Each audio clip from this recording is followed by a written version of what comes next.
నేనేదో కోట్ల రూపాయలు, వందల కోట్ల రూపాయలు ఆర్జించానన్నటువంటి కోటరీ అభియోగాలు ఈ రోజు కూడా నేను పార్టీ వదిలి వెళ్ళిపోయిన తర్వాత జగన్మోహన్ రెడ్డి గారి సోషల్ మీడియా వాళ్ళ కోటరీ ఈ రోజు కూడా సాయిరెడ్డి వందల కోట్లు దోచేశాడు, విశాఖపట్నంలో ఆ ఆస్తులన్నీ దోచేశాడు అని ఒక దుష్ప్రచారం చేస్తున్నారు.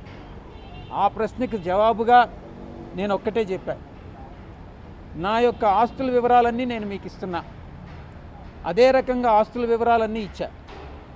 దీనికి మించి ఎక్కడైనా మీరు సోర్స్ వెతుక్కోవచ్చు. ఎక్కడి నుంచి ఫండ్స్ వచ్చాయి? అరబిందో వాళ్ళు ఏదో ఒక ప్రాపర్టీ కొంటే అది నా ప్రాపర్టీ అవుతుందా? అరబిందో వాళ్ళు రోజు ఒక బిజినెస్ స్టార్ట్ చేస్తారు, ప్రతి సంవత్సరం బిజినెస్ స్టార్ట్ చేస్తారు. అవన్నీ నా బిజినెస్లు కాదు కదా. నా కూతుర్ని వాళ్ళ ఇంట్లో ఇచ్చినంత మాత్రాన ఆస్తులన్నీ నాకు కావు, ఆ అవసరం నాకు లేదు. మీరు ఏ విధంగానైనా మీకు ఇన్వెస్టిగేటింగ్ ఏజెన్సీ ఏ రకంగానైనా ఇన్వెస్టిగేట్ చేసుకోవచ్చు. ఆ ప్రాపర్టీస్ ఏదైతే ఆరోపిస్తున్నారో ఇది చంద్రబాబు ప్రభుత్వం చేసినటువంటి పని. ఒక చంద్రబాబు గారి ప్రభుత్వం చేసినటువంటి ఒక నీచమైన పని ఏదన్నా ఉంది అని అంటే ఇది. విశాఖపట్నంలో నేను ఆస్తులు కూడగట్టుకున్నాను అన్నటువంటిది ఒక రిపోర్ట్ పంపించారు సిట్ స్పెషల్ ఇన్వెస్టిగేషన్ టీం వాళ్ళు. విశాఖపట్నంలో ఉన్నటువంటి అవ్యాన్ రియాల్టర్స్లో ఉన్నటువంటి ఆస్తులన్నీ కూడా సాయిరెడ్డివే అని అన్నటువంటి. నేను ఒకటే చెప్పా, ఇదే సాయిరెడ్డి అసెట్స్ కానీ అయితే మీరు ఆ అసెట్ కొన్నటువంటి సోర్స్ ఆఫ్ ఫండ్స్ని మీరు ఇన్వెస్టిగేట్ చేయండి. అది నావని కానీ ప్రూవ్ అయితే నేను పర్మనెంట్గా రాజకీయాల నుంచి విరమించుకుంటాను. నేను ఇప్పుడు రాజకీయాల నుంచి విరమించుకోదలుచుకోలే. మళ్ళీ కూడా చెప్తా ఉన్నాను, నేను మళ్ళీ జూన్ ఈ నెల 25వ తారీఖు ఒక సంవత్సరం ముగుస్తుంది. ఆ ముగిసిన తర్వాత మళ్ళీ నా రాజకీయ రంగ ప్రవేశం ఏ రకంగా ఉంటుందని నా మీడియా మిత్రులతో నేను పంచుకుంటాను నేను. కాబట్టి చంద్రబాబు నాయుడు గారు ప్రభుత్వం చేసినటువంటి ఈ యొక్క దుష్టమైనటువంటి పని నేను మర్చిపోలేను. ఎందుకంటే ఈ ప్రభుత్వం నన్ను అనేక రకాలుగా ఇబ్బంది పెడతా ఉంది. నా యొక్క ఆస్తి కానప్పటికీ కూడా, నా అల్లుడు ఆస్తి అయినప్పటికీ కూడా, నా వియంకుడు ఆస్తి అయినప్పటికీ కూడా భీమిలి విషయంలో కానీ మిగతా విశాఖపట్నంలో ఉన్నటువంటి ప్రాపర్టీస్ నాకు ఏమీ లేవు. విశాఖీయాల్లోకి తిరిగి రంగప్రవేశం చేయాలి, తిరిగి ప్రజాసేవలో నేను పాల్గొనాలి.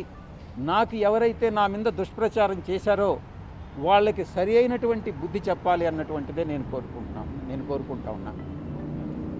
నేను ఒక్కటే చెప్తా ఉన్నా, చంద్రబాబు నాయుడు గారి ప్రభుత్వం ఒక దుష్ట ప్రభుత్వం.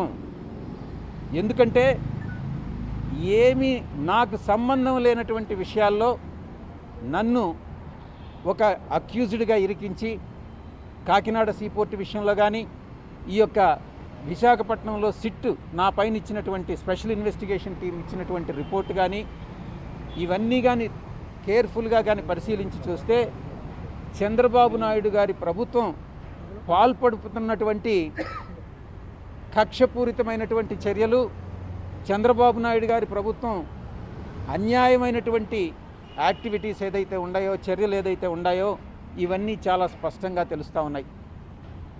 నేను సాయిరెడ్డి అనేటటువంటి వ్యక్తి వెనక్కి జంకేవాడు కాదు. ఏది ఏమైనా కూడా పర్వాలేదు. నేను ఒక్కటే చెప్తా ఉన్నా, అధికారం అనేటటువంటిది శాశ్వతం కాదు. అప్పట్లో జగన్మోహన్ రెడ్డి గారు కూడా 2019లో అధికారంలోకి వచ్చినప్పుడు నేను 20-25 సంవత్సరాలు అధికారంలో ఉంటానని అనుకున్నారు.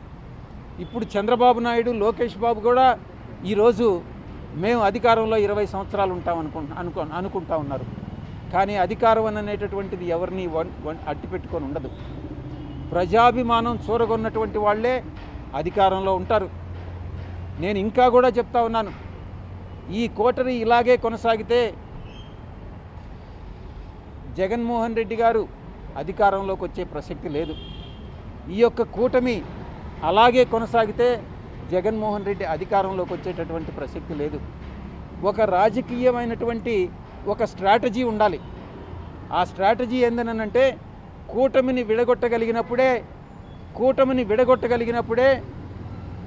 జగన్మోహన్ రెడ్డి గారు తిరిగి అధికారంలోకి వచ్చేటటువంటి అవకాశం ఉంటుంది. ఆ స్ట్రాటజీ ఇచ్చేటటువంటి వాళ్ళు కానీ అమలు చేసేటటువంటి వాళ్ళు కానీ ఈ యొక్క కోటరీలో లేరు. జగన్మోహన్ రెడ్డి గారి చుట్టూ ఉన్నటువంటి వాళ్ళందరూ కూడా ఆయన్ని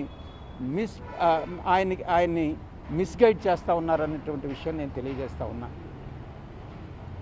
నేను ఒక్కటే ఆలోచిస్తూ ఉన్నా, మీరు కూడా కోటరీలో భాగస్వాములే కదా అని మీడియా మిత్రులు కూడా చాలాసార్లు ప్రశ్నించారు. నేను ఒకటే చెప్తా ఉన్నా, సంవత్సర రోజులుగా మీరు నమ్మినా నమ్మకున్నా, మీరు సెటైర్లు వేసినా నేను వ్యవసాయం చేసుకుంటానే ఉన్నాను. అప్పుడప్పుడు నేను గమ్ముగా ఉండలేను కాబట్టి నాకున్నటువంటి స్వల్పమైనటువంటి రాజకీయ పరిజ్ఞానంతో ఏదో ట్వీట్స్ పెట్టడం, ఏదో టెక్నికల్గాను అకాడమిక్గాను ట్వీట్స్ పెట్టడం చేస్తూ ఉన్నాను. అంతేగాని నేను జగన్మోహన్ రెడ్డి గారిని విమర్శించడమో లేకుండా ఉంటే ఇంకొక రాజకీయ పార్టీని విమర్శించడమో నేను చేయలే. అయినప్పటికీ కూడా జగన్మోహన్ రెడ్డి గారే నన్ను విమర్శించారు. ఆయన నేను ప్రలోభాలకు లొంగానన్నారు. నేను అడుగుతా ఉన్నా, అదే ప్రలోభాలకు లొంగుంటే నేను ఈరోజు లక్షల కోట్లు ఆర్జించి ఉండేవాడిని.